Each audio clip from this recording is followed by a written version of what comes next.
नमस्कार, स्वागत है आपका बिहार समाचार में। बिहार की तमाम बड़ी खबरों की ओर बढ़ने से पहले एक नज़र सुर्खियों पर। झारखंड की 11 सीटों पर चुनाव लड़ सकती है जेडीयू। पटना में सीएम नीतीश ने की अहम बैठक, बीजेपी की बढ़ गई टेंशन। नीट पेपर लीक मामले में सीबीआई को मिली बड़ी कामयाबी, तालाब से निकाले आईफोन समेत 7 मोबाइल फोन। अब भारत को विकसित राष्ट्र बनाना हर भारतीय का लक्ष्य, नीति आयोग की बैठक में बोले पीएम मोदी। तालाब में डूबने से नाबालिग समेत 2 लोगों की मौत, नहाने के दौरान हुआ हादसा। अब चलिए बढ़ते बिहार की मुख्य खबरों की ओर विस्तार से।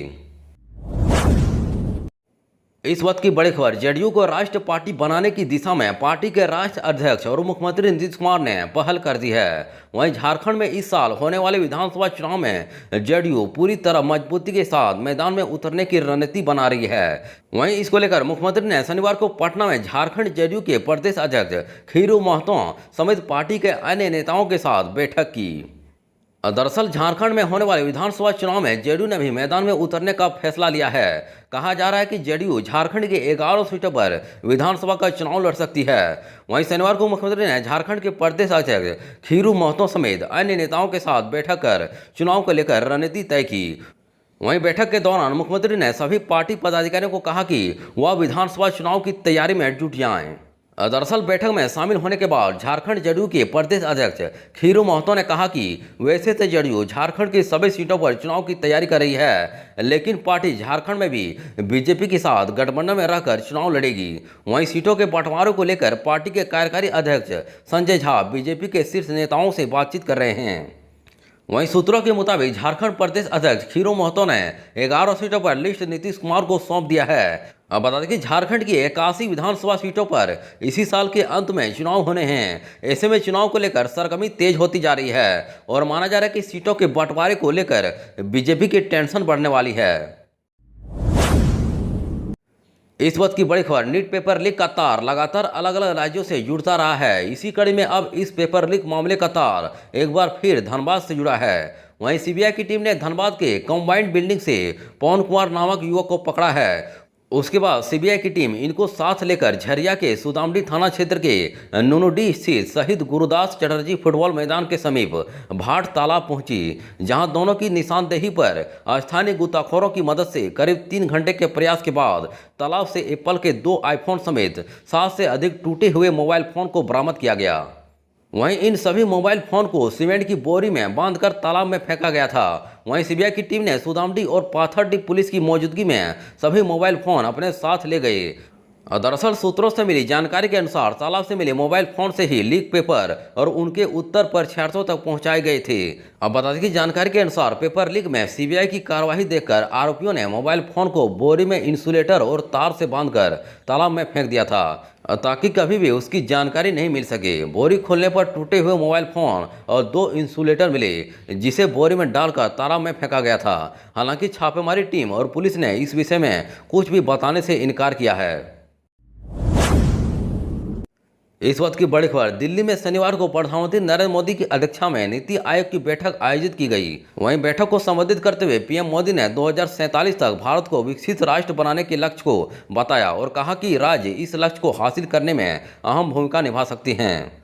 दरअसल पीएम मोदी के हवाले से नीति आयोग ने एक्स पर लिखा कि भारत को 2047 तक विकसित राष्ट्र बनाना हर भारतीय की महत्वाकांक्षा है। वहीं राज्य इस लक्ष्य को हासिल करने के लिए सक्रिय भूमिका निभा सकते हैं। अब बता दें कि यह दशक तकनीक और भू राजनीतिक बदलाव के साथ साथ अवसरों का भी है। भारत को इन अवसरों का लाभ उठाना चाहिए और अपनी नीतियों को अंतर्राष्ट्रीय निवेश के लिए अनुकूल बनाना चाहिए। वहीं यह भारत को एक विकसित देश बनाने की दिशा में प्रगति का रास्ता है। दरअसल नीति आयोग की बैठक भारत को 2047 तक एक विकसित राष्ट्र बनाने पर केंद्रित है। वहीं बैठक में कई राज्यों के मुख्यमंत्री, उप मुख्यमंत्री और राज्यपाल समेत कई केंद्रीय मंत्री भी शामिल हैं। हालांकि विपक्ष ने इस बैठक का बहिष्कार कर दिया है। वहीं इंडिया ब्लॉक के कई मुख्यमंत्री ने बैठक से दूरी बनाई है।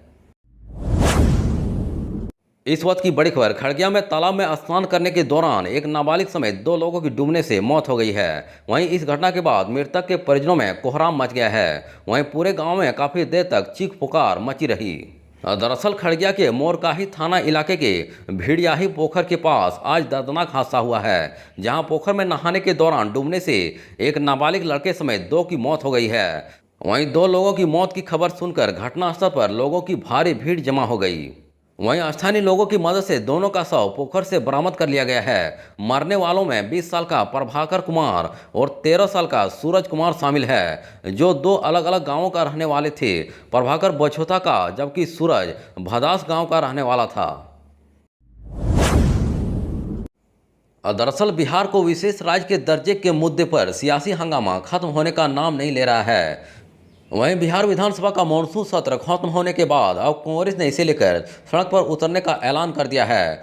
वहीं कांग्रेस प्रदेश अध्यक्ष अखिलेश प्रसाद सिंह ने कहा कि पार्टी बिहार को विशेष राज्य का दर्जा दिलाने के लिए आंदोलन करेगी। वहीं कांग्रेस इसके लिए संघर्ष करती रहेगी। यह संघर्ष सदन से लेकर सड़क तक होगा। वहीं राज्यसभा सांसद अखिलेश सिंह ने शनिवार को बयान जारी कर इसकी घोषणा की। उन्होंने कहा कि विशेष दर्जा की आवाज पूरे बिहार की है। केंद्र सरकार अगर इस मांग को अनसुनी करती है तो हम संघर्ष करेंगे। वहीं राज्य के हर जिला और प्रखंड में आंदोलन होगा और तब तक चलता रहेगा जब तक बिहार को विशेष राज्य दर्जा नहीं मिलेगा। अब बता दें कि राज्य के हर जिला और प्रखंड में आंदोलन होगा और वह तब तक चलता रहेगा जब तक बिहार को विशेष दर्जा नहीं मिल जाता।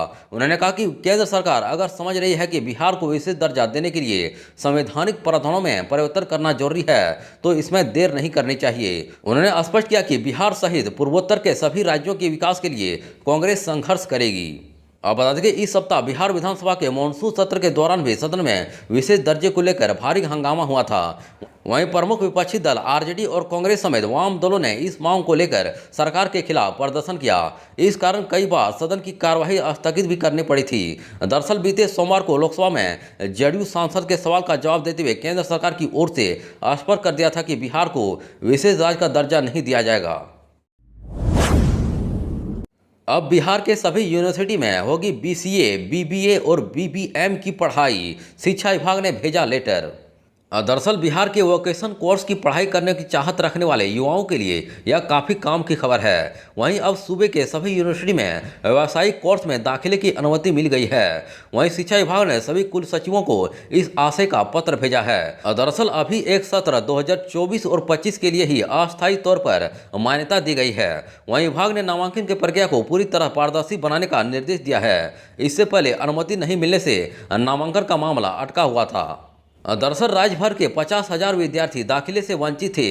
अब सोमवार से कई विश्वविद्यालयों में नामांकन के लिए आवेदन प्रक्रिया शुरू हो जाएगी। वहीं शिक्षा विभाग की तरफ से पत्र में बीसीए, बीबीए और बीएमएस सहित अन्य व्यावसायिक पाठ्यक्रम में नामांकन की अनुमति दी गई है, लेकिन इसके लिए अखिल भारतीय तकनीकी शिक्षा परिषद की मंजूरी जरूरी है। दरअसल ऐसा नहीं करने वाले विश्वविद्यालयों और कॉलेजों पर कार्रवाई की जाएगी। इसमें कहा गया कि पिछले सत्र 2023 और 24 में जितनी सीटों पर नामांकन लिया गया था उतनी ही सीटों पर नामांकन लेना है। बता दें कि उन्हीं विषयों में नामांकन लेना है जिनकी ऑर्डिनेंस और रेगुलेशन को राज्यपाल सचिवालय से मान्यता प्राप्त है।